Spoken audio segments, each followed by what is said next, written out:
Omanino nekat terbang Palembang, Jakarta demi tagih Rp200 juta ke Ivan Gunawan namun gagal.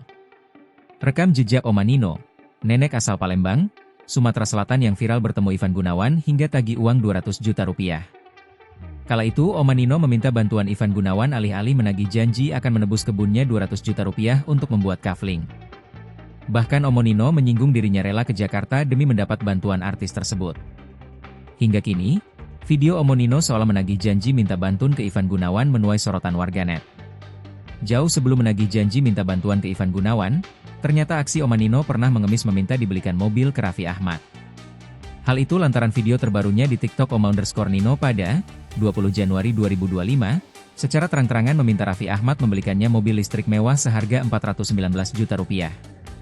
Aksinya itu dilakukan ketika Omanino sedang berada di bandara, dalam perjalanan dari Jakarta menuju Palembang.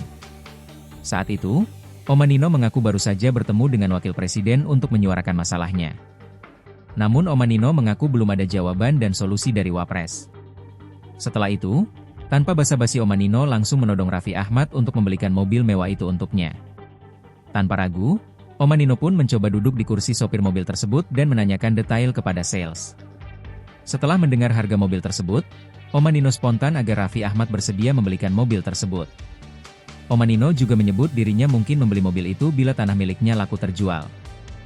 Hingga saat ini belum ada respons dari Raffi Ahmad terkait permintaan Omanino tersebut. Karena aksinya yang ringan meminta bantuan ke artis itu, tak sedikit warganet yang heran. Bahkan warganet menyoroti keluarga Omanino yang seolah membiarkan wanita lansia atau nenek-nenek tersebut warawiri meminta bantuan tanpa rasa malu. Download Tribun X sekarang, menghadirkan lokal menjadi Indonesia.